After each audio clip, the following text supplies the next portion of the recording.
Okay, so I want to tell a little story about this guy I used to know named John. John Corbin. For those of you who follow me, you should definitely know about him already. He's my boss at Albert's Pizza. You know, I worked for 2.5 years. And I got close enough to him, felt close enough to him at a certain point. I considered him like a second father. Hell, I spent way more time with him than I did with my dad. My dad already, my parents already got divorced at that point. Dad was out of the house, and I spent way more time with John. And even though the guy almost fired me like a half a dozen times when I was working there, somehow I got through it. I didn't get fired, and I completed the 2.5 years. And even years, 6, 7 years after I left him, he would still ask me to come back and do deliveries.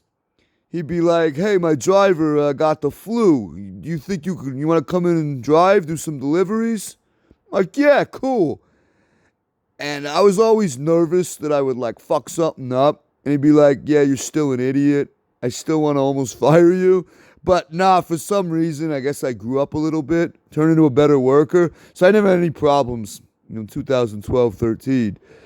But this guy, despite being like awesome, right? The best boss I ever had, not even close. I worked for him for another 2 or 3 years. Yeah. In a different life, if we were together again, hell yeah. But this guy was about the biggest cheapskate I ever met in my life. Holy shit. I loved him, like I said, but he was so cheap. Right? He paid me $5 an hour, which I think was even below the minimum wage in like 2003. It was right at it. Never gave me a single raise in 2.5 years. I didn't ask for one, because I knew he was going to be like, fuck no. "You want a raise? David, you want more money? You want me to give you more money?" "No." Yeah, right.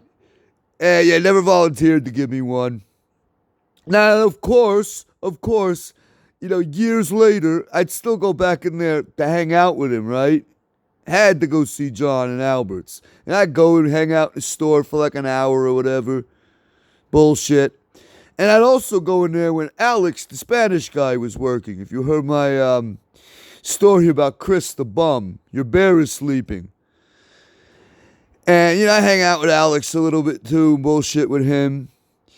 And he tells me one day, because he knew I only made $5 an hour. Alex knew I never got a raise. And he goes, "Hey, he always called me like piece of shit, right? That was like my name. Hey, piece of shit.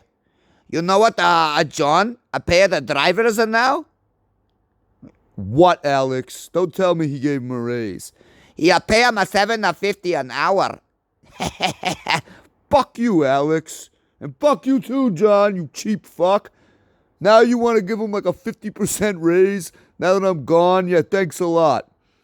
And the one thing that did piss me off a little bit was that despite not paying us shit, he still had money to burn, right? You got these business owners who cry poverty. They're like, "No, you can't do $15 an hour. That'll put me out of business. I can't afford that." Well, somehow John could afford to buy himself a brand new Cadillac, right? Yeah. I come to work. I look at the parking lot. I'm like, "Whose Cadillac is that?" He goes, "It's mine. It's my Cadillac. You like it?" I'm like, "You like my fucking foot in your ass?" Like, I didn't say that to his face, but I was thinking it. Every time I see him pulling it out of the parking lot in that Cadillac, God damn it, John. Ah. But he would never fix anything in his store unless it was absolutely necessary. Like if his oven stopped working, shit, he'd have to fix it. But anything he could get away with just kind of taping up or whatever and not fixing it, he would do it. Like there was this ball joint that was on the outside of our walk-in refrigerator. And it broke somehow. There's something wrong with it. So instead of fixing it, he just wrapped it up in like masking tape. And 2 years later, still tape on it. And then I have guys coming to the store to like say hello to John. Everybody liked this guy. In the end, he was just the best, like I said. And other guys would come in years later to see him because they missed him. And these dudes would be like, hey, bro, John is so fucking cheap. You know that, right? Duh, I worked here too. I know that. Why? What about it? Go, yeah, you see that fucking crack up in the ceiling? You see that like foot long crack? I'm like, oh shit, I didn't even notice that before. He's like, yo, I worked here in like fucking 1991, dude. And that crack was there. It's still there. He never fixed it. I'm like, oh my God. You gotta be kidding me, right? And there's just a whole bunch of shit like that. And he would just tape it up or whatever and never ever fixed it. And somehow, finally, he decides to put some of his extra cash, instead of buying like luxury cars, he decides to finally renovate the store, which I guess he never did in about 17 or 18 years of ownership. He never fixed a damn thing. I walk in there one day and there's like new booths, new countertops, whatever. And I'm like, this is nice. You like it? I'm like, yeah, it looks really good, John. Glad you finally fixed it up. And he even admitted, yeah, it's about fucking time I did.